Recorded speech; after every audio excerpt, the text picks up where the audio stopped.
Okay, so today we're going to be talking about the 4 paths to immortality. This is a teaching that's actually out of Gurdjieff, and if you're not familiar with Gurdjieff, he was a mystic and a very popular esoteric teacher early on in the 1900s to the mid-1900s, and he became really popular in Russia and had a lot of students there, and then kind of moved around the world and was able to set up different esoteric schools in different places. But this teaching is also in the Gnostic teaching, and so I thought it'd be helpful for us to get the basics and really understand where the Gnostic tradition fits into a variety of spiritual paths. And we're going to learn that the Gnostic path is actually the 4th of these paths that we're going to talk about today. But it's important for us to think about how this relates to us. So I want you to remember why you're here. Not just here studying Gnostic teachings, but why did you get interested in spirituality in the first place? Maybe years ago, you had a longing, something that's not necessarily rational, but you knew that there must be something more, or you felt curious about these things. And so I want you to remember that, because the motivation is really important to keep you centered. If you think about going on a path, you're going on a long journey, you're going to encounter some obstacles and difficulties. So it's essential that you always remember why you're on that path. What is the point? What is your motivation for being there? If you can't think of your motivation, how are you going to make it all the way to the end? And another thing that's important for us to remember is, what's the goal of our spiritual work? Because if you don't even know the destination you're trying to get to, well, then again, you might get easily lost on your journey. We talked about it a few weeks. What's the goal of our spiritual work? What are we really hoping to achieve by coming to this type of group, or studying teachings, or doing practices? What's the outcome that we're really looking for? Here in the Gnostic tradition, the purpose of spirituality is for us to experience and know divinity, to understand ourselves in deep ways, and to be freed from suffering. And if you keep that in mind when you're encountering difficulties, when other things come up in your life, then it can keep you motivated to get all the way to the end. So, the spiritual paths, this is what Gurdjieff has to say about them. He says, it is necessary clearly to understand the idea that the ways, the spiritual paths, are the only possible methods for the development of man's hidden possibilities. This, in turn, shows how difficult and rare such development is. The development of these possibilities is not a law. The law for man is existence in the circle of mechanical influences, the state of man-machine. The way of the development of hidden possibilities is a way against nature. What he's pointing out here is that we're not all going to become magically enlightened just by going along with the flow. That we need ways, we need spiritual paths, we need specific methods by which we can develop all of the capacities of a human being and can develop our soul. And to be able to do that actually is to go against nature, because nature works towards nature's ends. And nature doesn't work for us to become the highest form of human being that we're able to do. So this is a same sentiment that we have in the Gnostic tradition as well. But he calls them the 4 paths to immortality. So what does immortality mean? Well, it has that root there of mort, which means death, and mortal, which means to be subject to death. Gurdjieff says elsewhere that if there is anything in a man able to resist external forces, then this very thing itself may also be able to resist the death of the physical body. So we're trying to consider, what is something that is within us that can resist external forces? So I think we have circumstances in our life where people are really rude to us, or where life is getting really difficult, but there might be some piece of us that's able to resist those external forces, that's able to struggle to rise above them, to perform feats that seem, in a relative sense, a bit miraculous, that we were able to overcome all odds. And so Gurdjieff is saying that if we are cultivating that part of us that is able to resist those external forces, then that is the part of us that may be able to resist our physical death. So let's hear exactly what he says about immortality. Immortality is one of the qualities we ascribe to people without having a sufficient understanding of their meaning.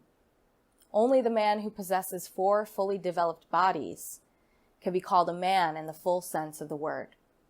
This man possesses many properties which ordinary man does not possess. One of these properties is immortality.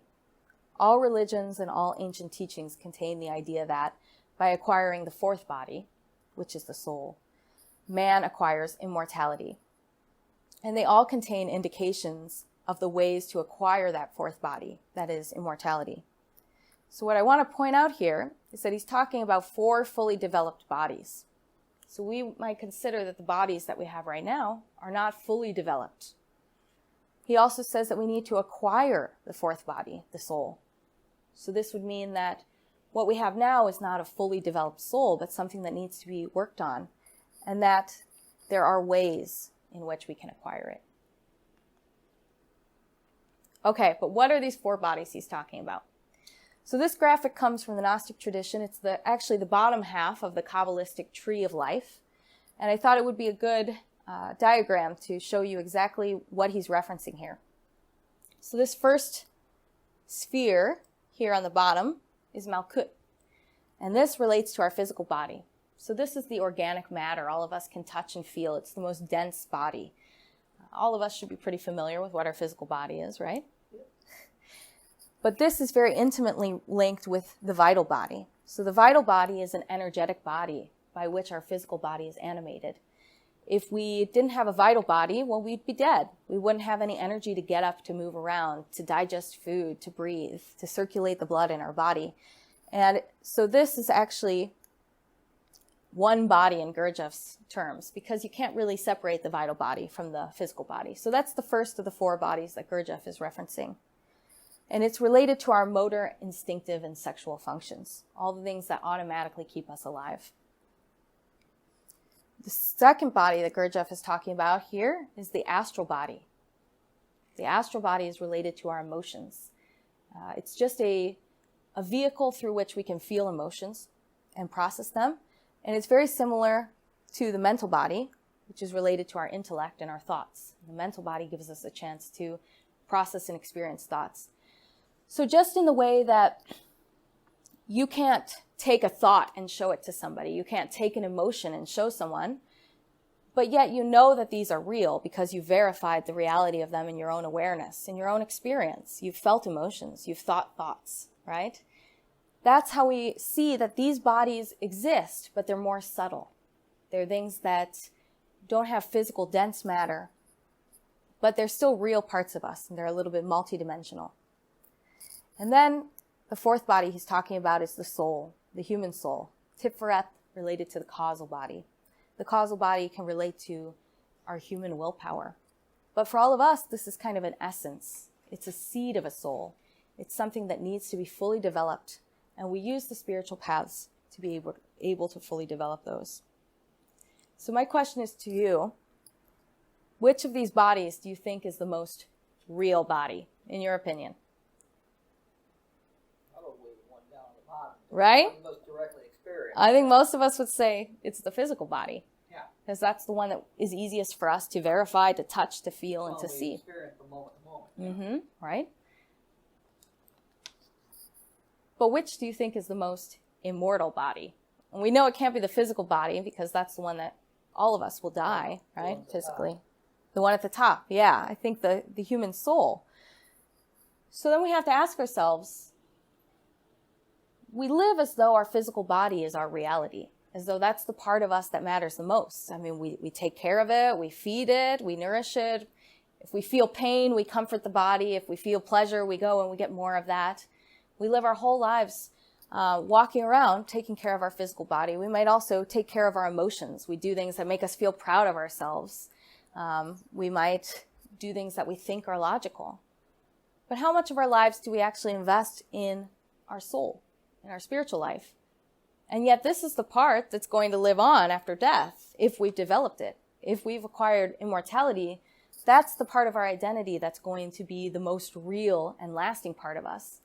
Yet we live life in this backwards, inside-out kind of way where we're taking all of our time and all of our energy to take care of our physical needs or our emotional desires or what we think. And we're not giving any development to our soul, so that when the physical body dies and our terrestrial life ends, our body dissolves. All of the merits and the social status and the wealth that we've acquired is gone. Will we only have a seed of a soul left, or will we have a fully developed soul by which we can resist death? It's an important question. So how do we experience these? I want to introduce to you a topic from Gnosticism that we talk about a lot. Might sound a little bit confusing right now, but I want to introduce it to you now so that if we talk about it again later, you would know what we're talking about. So the three brains are three energetic centers. And you could see in the diagram where we might feel these types of centers. The idea here is that according to nature, our organism is just a machine. It takes in energy, it processes it, and it keeps moving. It's just a machine. There's no active willpower there. And in order for our machine to be able to process all of these things, we use three brains.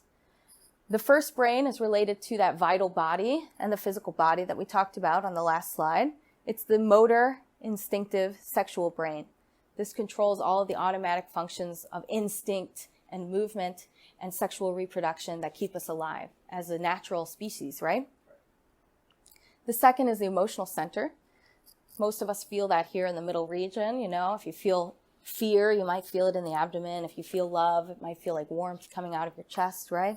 So the emotional center, the emotional brain, is what gives us the ability to feel and to experience that and to process those emotions. And you see that it's divided into superior and inferior. We teach that there are both superior emotions related with the soul, like joy and compassion, serenity, and that there are inferior emotions that are related with a more animal aspect of the soul. So those could be anger, pride, aggression. And finally, we have the intellectual brain that deals with all of our thoughts, and that very similarly to the emotional brain is divided into superior and inferior thoughts. Like I said, we're going to talk more about it later on, but I just wanted to introduce you to this topic because it will have a lot of relevance to us in our spiritual work. Now, what's interesting about these three centers, even if we separate them out from spirituality, is that most of us have a tendency to work with one of these centers more than the others, to work with it in an imbalanced way. So if we think of a motor instinctive sexual type of person, somebody who really resonates with that brain, we can think of athletes, we can think of people who really take a lot of time caring for their physical body. So maybe they're always on a new diet or they're running marathons. They're really identified with that part of their body. So if you talk to them, they might not want to sit there and think things through. They might just want to act. These are people that really like movement and action and being quick, because the instinctive brain is very fast, much faster than the other brains. These people might also not have a lot of emotional depth. So, yes, well, so it's not necessarily bad, but their predisposition is to invest a lot of their time and their energy into their physical or their movement center or their instinct, and that's where they feel comfortable. Others, emotional types of people, might be like actors and actresses, people who get really, they have a lot of emotional energy and they get really invested into developing that, into experiencing all the emotional sensations of life. People like this might love dramatic television shows, or they might be somebody who loves the newest social gossip and just always needs to know what's going on in my friend group and who did what to who. So some of us might have those kinds of emotional addictions where we really like to feel a certain way. We love romance, comedy. And then the third type of person might be an overly intellectual person. So this could be people like academics, people who love studying, they love having theories. But if you try to connect with them emotionally, they might be very cold. They might not understand what you're trying to talk about when you're talking from an emotional way. They might also neglect their physical health and get very ill because all they want to do is think things through all the time. So we need to think about which type of person we might be. It's not that we don't have the other aspects of us. It's that we do have a preference for one or the other. And part of gnosis is understanding yourself, knowing yourself. And so if we want to learn about ourselves, we can think about this and try to discover which type of person am I. And these three brains relate to the three different paths that we're going to talk about. Now, the first path is the path of the fakir. Now, I want to point out that Gurdjieff uses this term fakir very generally as just all of these terms that we're going to talk about today on these paths, we're just using them in a general sense to refer to different paths that might have a preference for one of the three brains over the others. So the path of the fakir has a preference with the motor instinctive sexual brain. So that's how you pronounce that word. I thought it was fakir. Yeah, well, fakir is a Middle Eastern term. And so this is related with physical willpower. And the physical willpower that the fakir uses is not in the way that we were just describing with athletes, but he's using it in a way to develop himself spiritually. So he's using his physical willpower to be able to conquer the physical body through these tremendous feats. So maybe all of us have seen photos like this where the fakir is lying on a bed of nails, or we've heard about different spiritual practitioners that go out into the woods and live in a cave and they barely eat anything and they just stay there for 30 years straight. Or maybe only one cloth on or something. Right? Yeah. Or a guy like this who can stand on one foot for 30 years straight without stopping.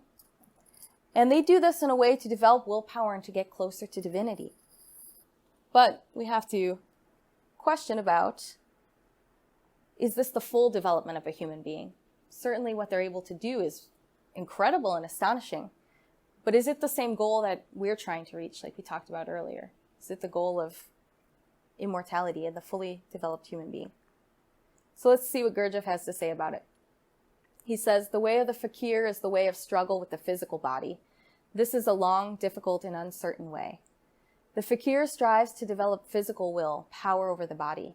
This is attained by means of terrible sufferings, by torturing the body. The whole way of the fakir consists of various incredibly difficult physical exercises. But his other functions, emotional, intellectual, and so forth, remain undeveloped. He has acquired will, but he has nothing to which he can apply it. He cannot make use of it for gaining knowledge or for self-perfection. So this is a valuable path, and those paths will develop one aspect of us, which is the willpower. But the other functions that we talked about earlier, the emotional and the intellectual functions, might not be fully developed. So can we consider ourselves a fully developed soul, a fully developed human being? If that's the case, we would still have more work to do to reach that end goal.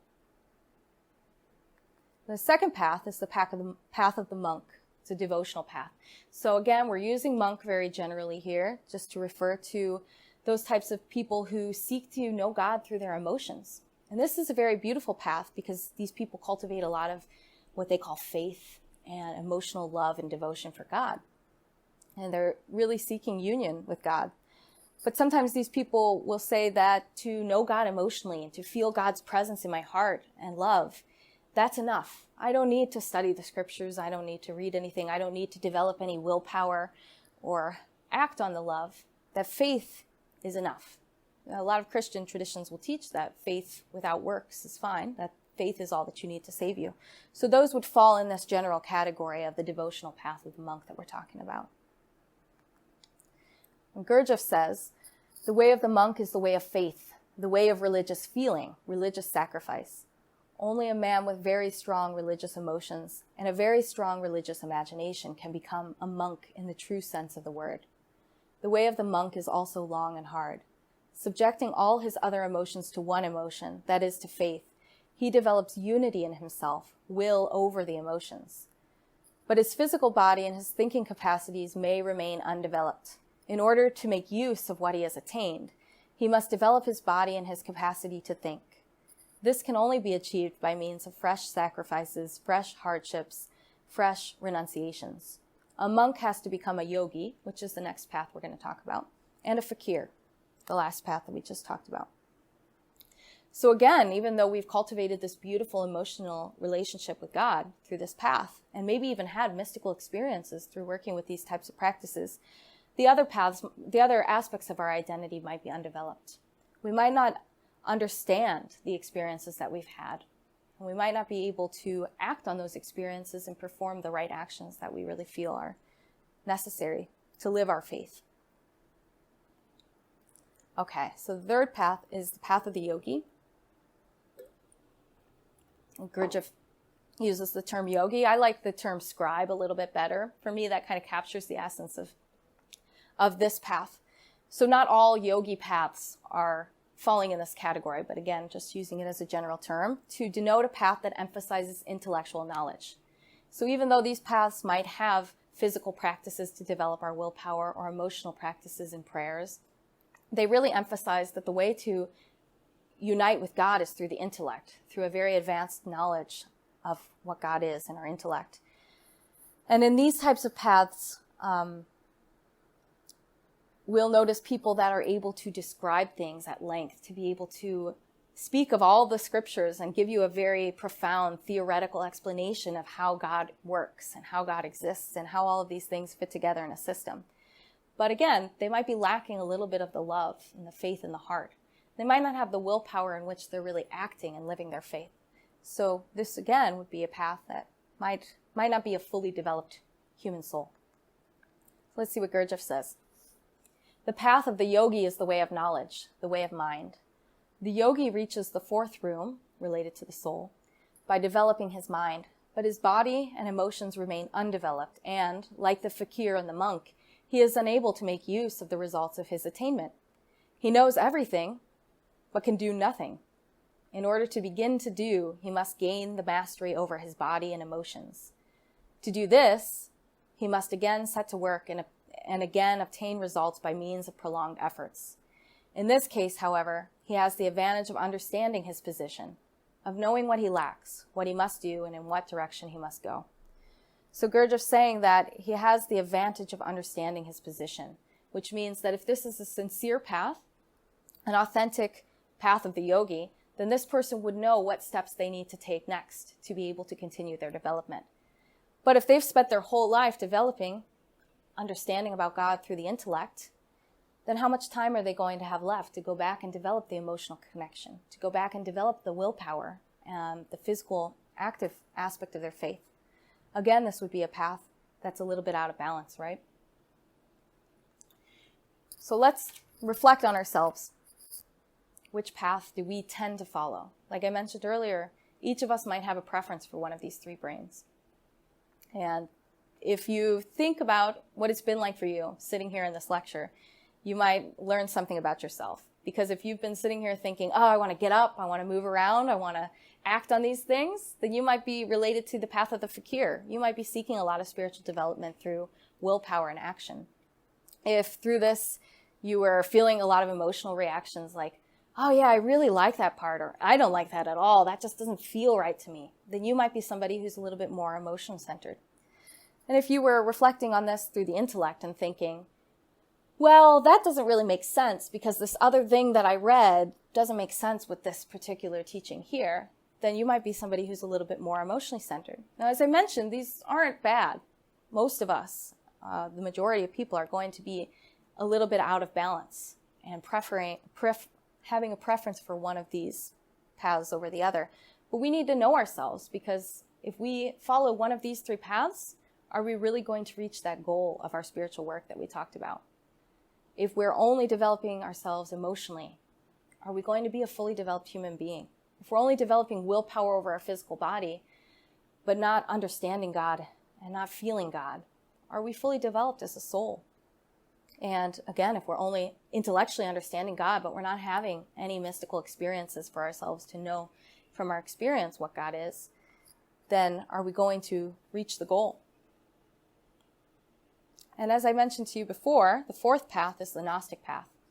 So the way of the Gnostic is the way of equilibrium. We use all three of these centers within our body in balance. And that when they're in balance, something new can awaken within us. When we're not overly emotionally identified with our circumstances, when we're not off thinking in theories and kind of distracted from our life, and when we're not physically and instinctively reacting to everything on impulse, when we're able to have those three brains in balance through the use of different practices and meditation and prayer, that is when our consciousness, the seed of our soul, can awaken. And when the consciousness begins to awaken, that's when our spiritual work really begins. We're able to begin to develop ourselves. We can experience life in a new way. I don't know if you've ever had an experience of awe. Maybe you saw something really beautiful. So it wasn't necessarily that you were thinking about that thing, or even that you were trying to feel for that, or that you were, moving around and acting. Maybe those brains, those three centers, had energy in them, but there was something else in you that was active, something that really felt that there is something spiritual here, something divine, and you could feel that through that connection in your own self. That's the consciousness, and we work with the consciousness on the path of equilibrium. So Uspensky, who was a prominent student of Gurdjieff, talked about this fourth way. He was asked, does the fourth way embrace the three other ways? So the three that we just talked about? And he answered, no, this is a wrong description because the fourth way does not have many of the things which enter into the first three ways, and it has many other things that do not enter into the three ways.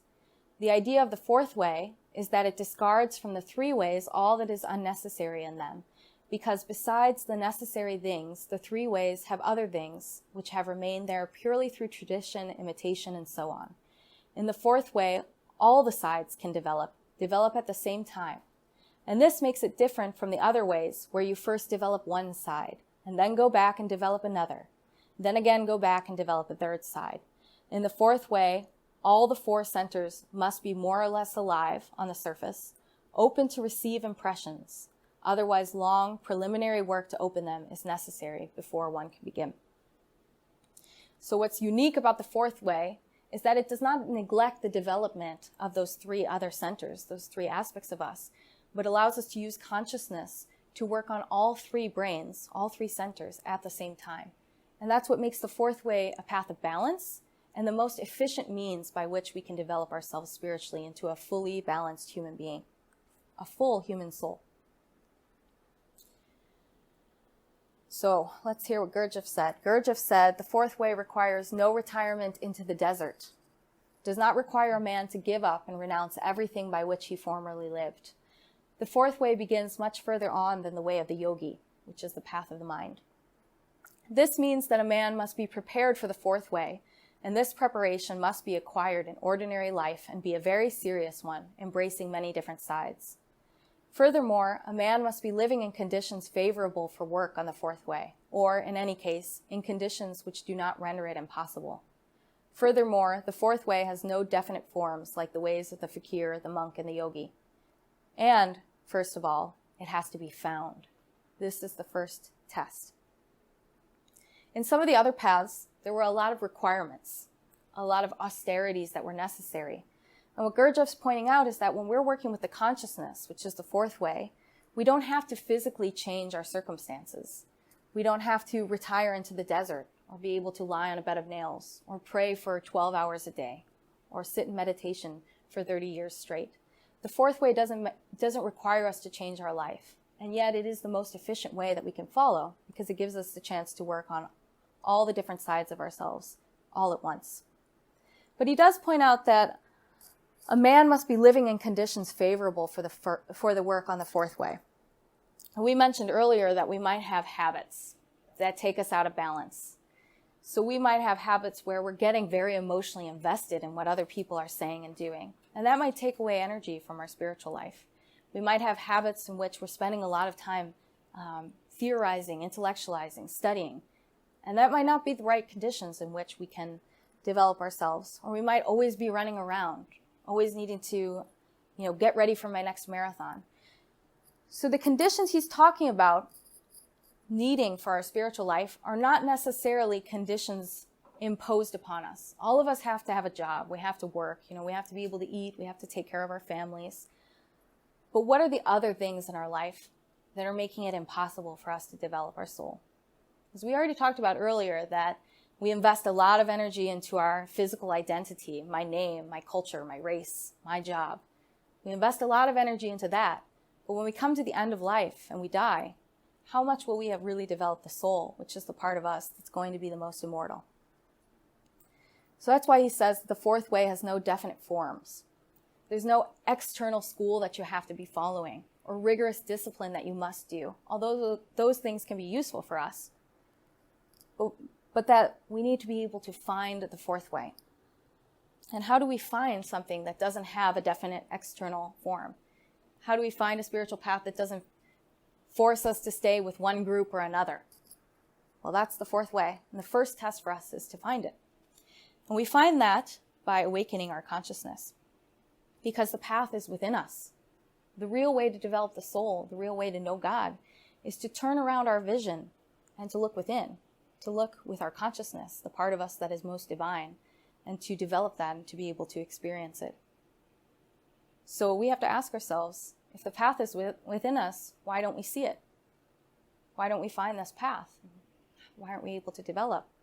Well, it's probably because we're investing a lot of our time and energy looking out without looking within.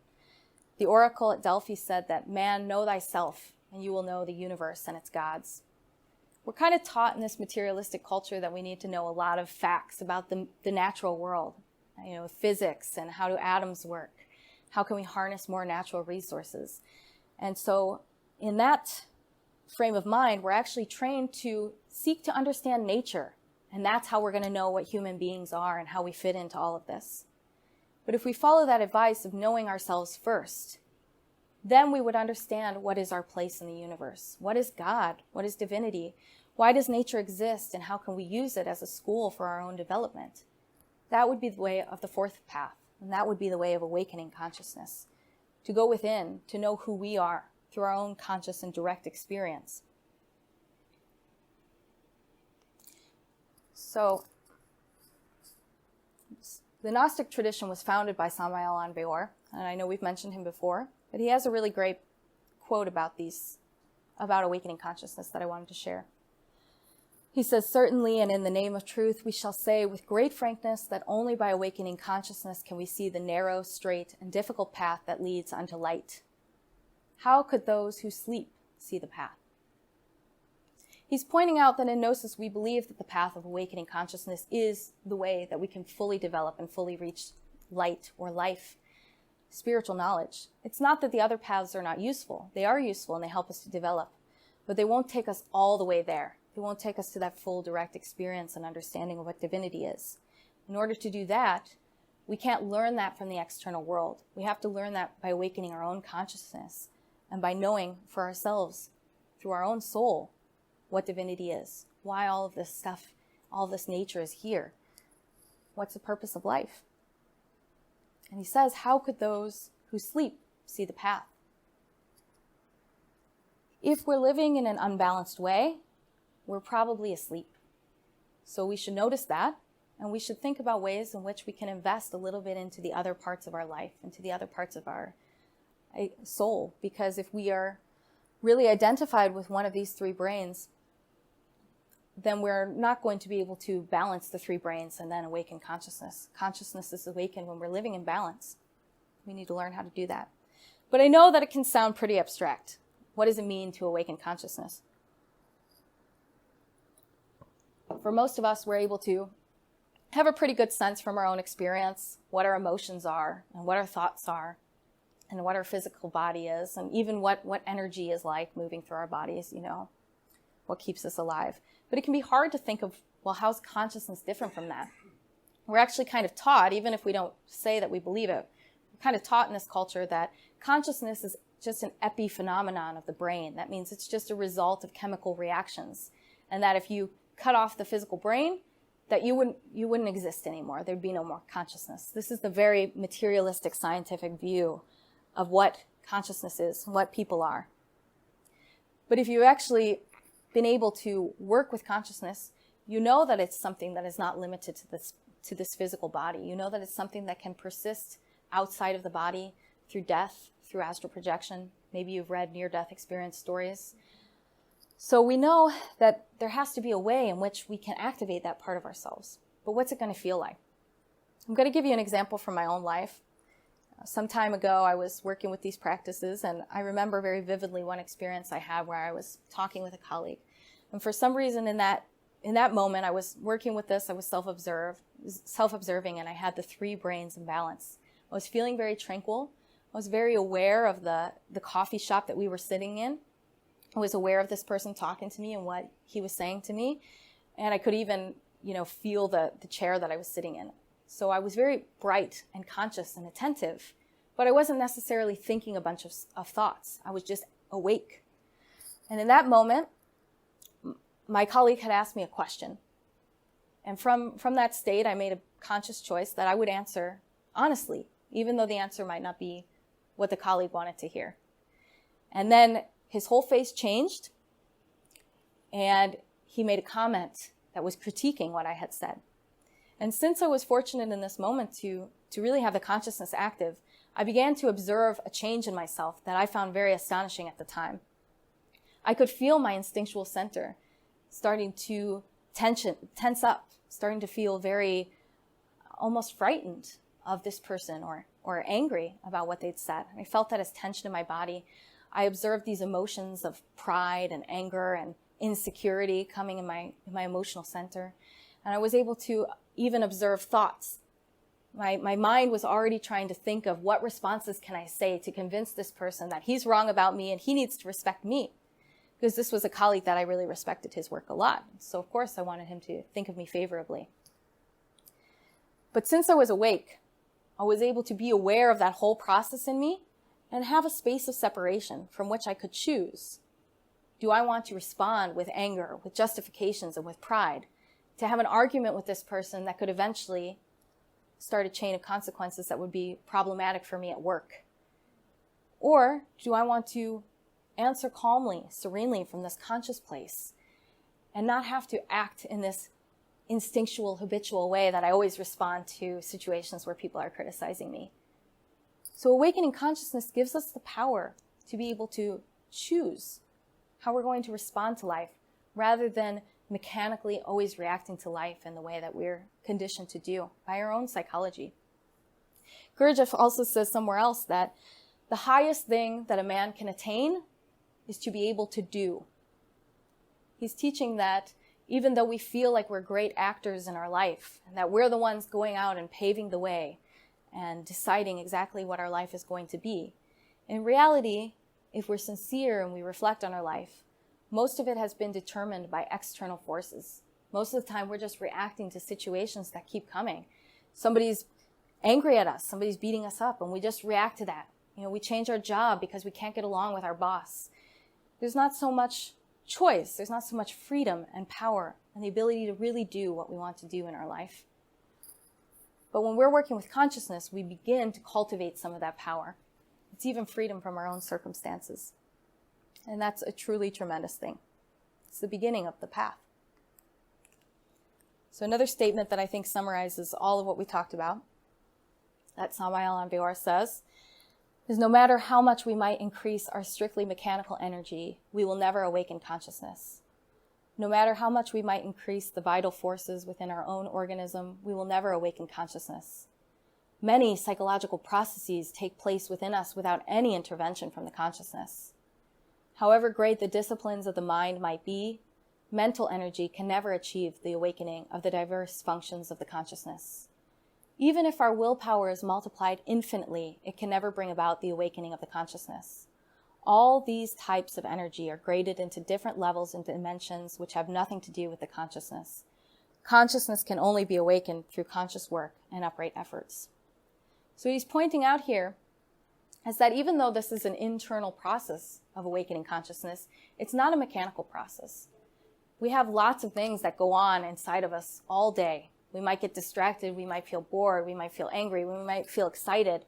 We might do all of that in a way in which we're asleep, in which we're not seeing those situations for what they are. There might be no active consciousness there. We're just kind of mechanically going through the day.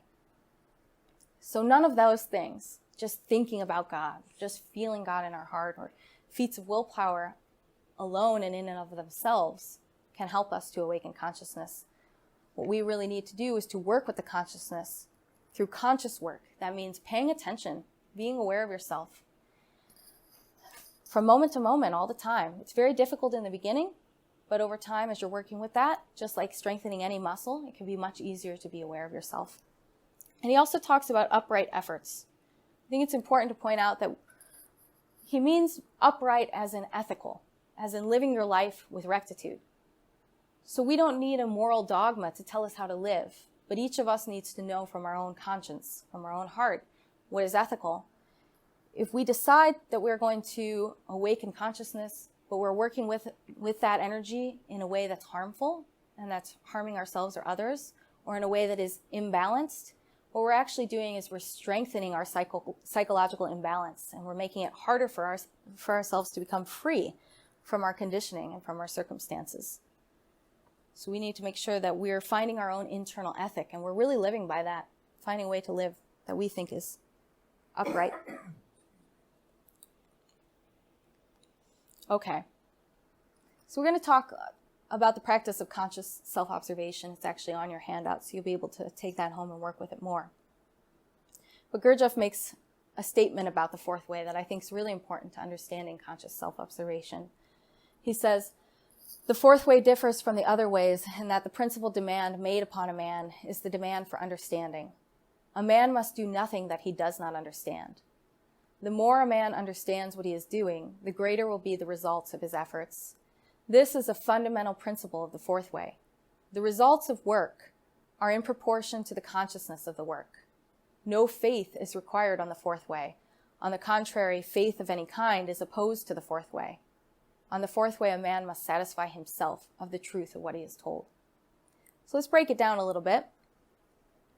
He says the most important thing is the demand for understanding. Now, we've talked many times about how the word gnosis means knowledge, but experiential knowledge. Knowledge that we've gained through our own experience of life. When we're awakening consciousness, we are beginning to understand ourselves in new ways. In the example that I gave, I caught myself about to react in an unconscious way that I had reacted many times, anytime somebody had criticized me, which is to argue and create more problems for myself. So I was able to understand myself by becoming conscious and working on this fourth way. I learned something about myself, and I also had the power to change it, to realize, why do I keep doing this? This is creating problems for me, and it's not worth it. Let's take that energy and invest it back into my spiritual life. He says that a man must do nothing that he does not understand. Most of us go through life doing things, feeling like, I got to get this done. I need to do this stuff for work so that my boss thinks I'm great. Whatever the different demands in our life are. But do we really understand them? We might intellectually understand them, but experientially, with awakened consciousness and with our very soul, do we understand ourselves and the things that we do? Gurdjieff says, the more that a man understands what he is doing, the greater will be the results of his efforts. The more consciousness that we cultivate, the more that our actions can create powerful effects in our lives. Now, this can work two ways. If you're very conscious of what you're doing, but you choose to do harmful behaviors, or you choose to do things that are out of balance, the results of that work are going to be more powerful. So you're actually going to strengthen imbalances or create more problems for you. But if you're working with consciousness to become a better person, to sincerely understand yourself, to know what divinity is in your own experience, that can have very powerful effects because you're really working with the root energy of who you are. The consciousness is the root energy by which we experience thought and emotion and physicality. It's actually the source of who we are. And yet sometimes we live the other way around, as though this physical body and this terrestrial identity is who I am. Gurdjieff also says that no faith is required on the fourth way. On the contrary, faith of any kind is opposed to the fourth way. So we don't have to take for granted that what a church or a religion or a scientist or a teacher tells us is true. On this fourth way and on the Gnostic path, we are seeking to know for ourselves what is the truth. We can use different teachings to help us, to guide us, to give us a sense of where we might begin.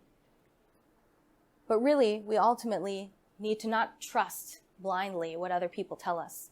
We need to awaken our own consciousness through different types of practices, such as conscious self-observation, and then know for ourselves so that we can satisfy ourselves with the truth of what we're told. All right, and I want to end on a note here. This comes from the Bible. In Romans, it said, "Do not be conformed to this world." That's talking about not being conformed by our external circumstances, not living always reacting to the world and the expectations that are placed on us by other people and by society, but cultivating something within ourselves that is free from that can resist external forces.